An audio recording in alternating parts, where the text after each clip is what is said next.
VGP Marine Kingdom, ECR, Injambakkam, Chennai. இஸ்லாமியர்களின் கடமையான 5 கடமையில் ஒரு கடமையை ஹஜ்ஜி கடமையை முடித்துவிட்டு தமிழ்நாட்டிலிருந்து புனித ஹஜ்ஜி யாத்திரைக்காக 6363 பேர் சென்றிருந்தார்கள்.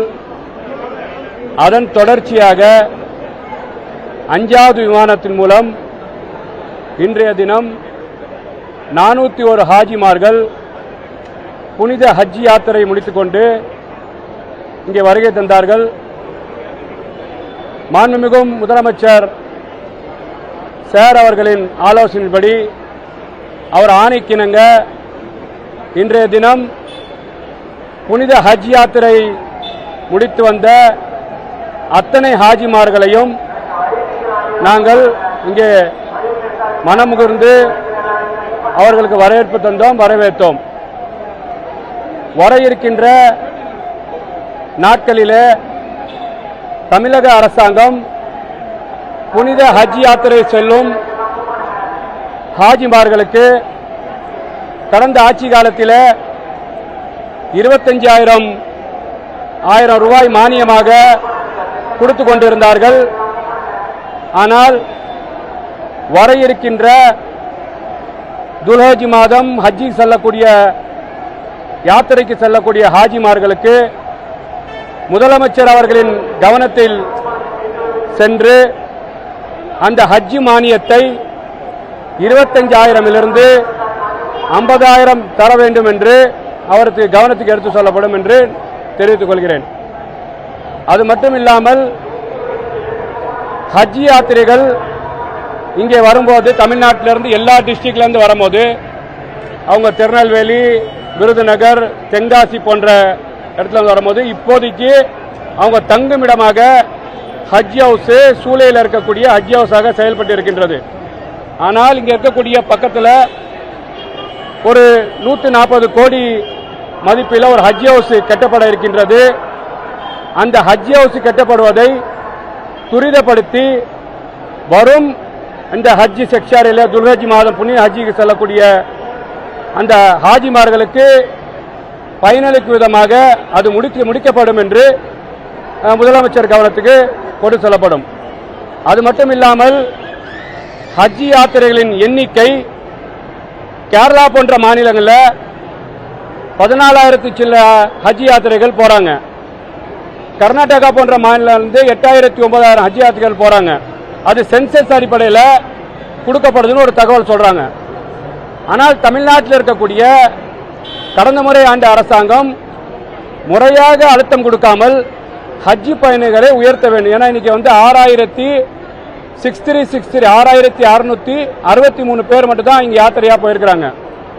வரும் ஹஜ் நாட்களில் தமிழக அரசாங்கம் முறையாக மத்திய அரசாங்கத்திற்கு அழுத்தம் கொடுத்து தமிழ்நாட்டிலே இஸ்லாமிய மக்களின் அரணாக, இஸ்லாமிய மக்களின் பாதுகாவலராக இஸ்லாமிய மக்கள் அந்த 5 கடமையிலே ஹஜ்ஜிக்கு செல்ல வேண்டும் என்று ஒரு நல்ல நோக்கத்தோடு இந்த ஆனரபிள் சீஃப் மினிஸ்டர் மரியாதைக்குரிய சார் அரசாங்கம் அந்த எண்ணிக்கையை உயர்த்தி தரும் என்பதை இந்த இடத்துல நான் தெரிவிச்சுக்கிறேன்.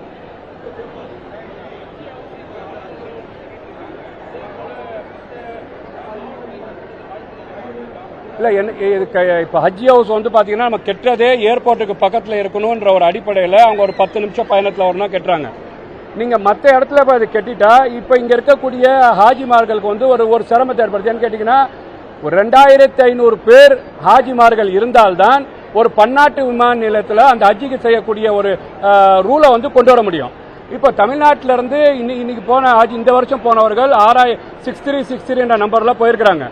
அப்போ நீங்க கடந்த வரும் ஹஜ் காலத்தில் 2,500 பேர் அங்கே குறைவாக இருந்தால் இங்க சென்னையிலிருந்து கேன்சல் ஆயிரும். அப்போ இது சென்னை வரக்கூடிய தமிழ்நாட்டில் இருக்கக்கூடிய எல்லா டிஸ்ட்ரிக்ட்லையும் வரக்கூடிய ஹாஜிமார்களுக்கு இங்க இருக்கக்கூடிய ஹஜ் கமிட்டி, ஹஜ் ஹவுஸ் இருக்கக்கூடிய நிர்வாகிகள் பல ஃபெசிலிட்டியை செஞ்சிருக்கிறாங்க. அவங்களுக்கு தங்கும் விடுதியை கொடுக்குறாங்க, அவங்களுக்கு சாப்பாடு ஏற்பாடு கொடுக்குறாங்க.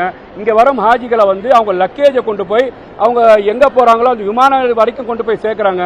வர ஹாஜிகளை பணிவிடை செய்து அவங்களுக்கு உணவு தேவையை பூர்த்தி செய்து ஸ்நாக்ஸ், டீ போன்ற தேவைகளை பூர்த்தி செய்து ஹாஜிகளுக்கு லக்கேஜை கொண்டு வந்து இங்கே விட்டுட்டு இவங்க இன்னைக்கு சாயங்காலம் ட்ரெயினாக இருக்கலாம், ஒருத்தவங்களுக்கு நாளைக்கு காலையில் ஃப்ளைட்டாக இருக்கலாம். இவங்களை கொண்டு போய் இங்கே இருக்கக்கூடிய சூழலில் இருக்கக்கூடிய ஹஜ்ஜு தங்கும் விடுதியில் வைத்து அவர்களுக்கு உணவெல்லாம் ஏற்பாடு செய்து தரும். இது ஒரு கரெக்டான நெறிமுறையை ஃபாலோ பண்ணுறாங்க. இப்போ நம்ம கட்ட போகிற ஹஜ் ஹவுஸ் வந்து மிகப்பெரிய ஹஜ் ஹவுஸாக இருக்குது. இதே போதுமானமாக இருக்குன்னு பார்க்குறேன்.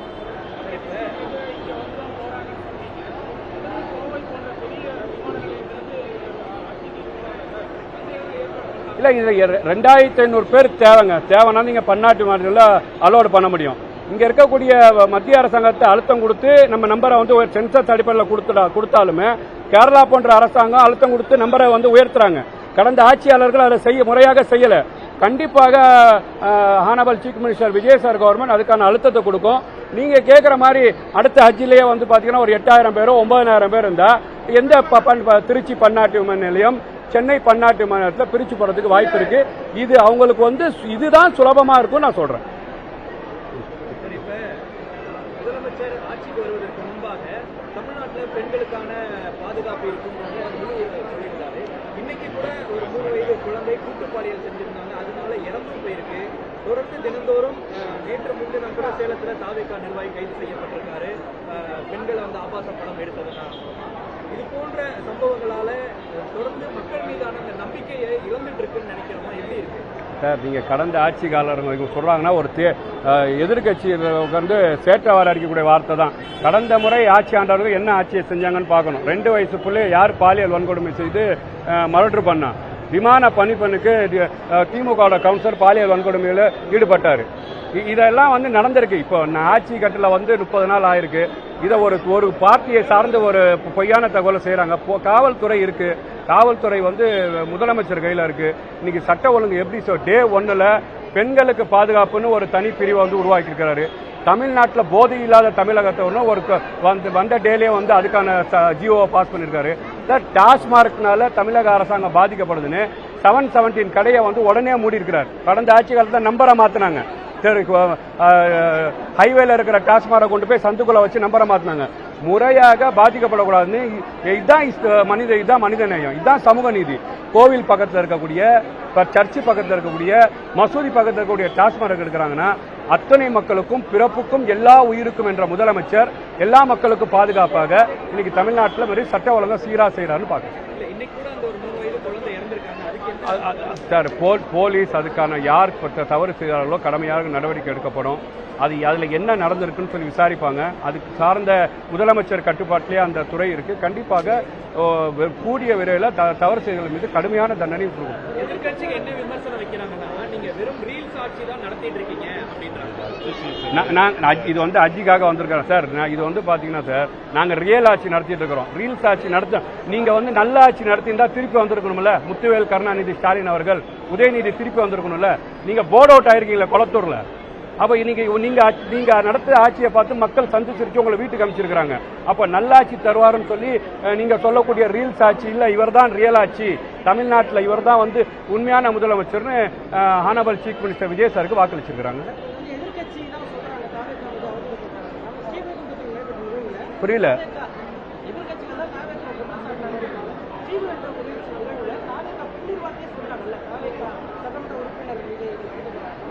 பெண் நிர்வாகி எதற்காக சொல்றாங்க, யாரு தூண்டப்பட்டிருக்கிறா, எதற்காக சொல்றாங்க, யார் தூண்டப்பட்டிருக்கா, அவங்க பின்னாடி யார் இருக்காங்க, இதெல்லாம் என்ன விசாரணை இருக்கு சார். விசாரணை அடிப்படையில் முடிவு செய்யப்படும். சொல்றதெல்லாம் நடந்துருமா? நன்றி sir. VGP Mirror Kingdom, ECR, Injambakam, Chennai.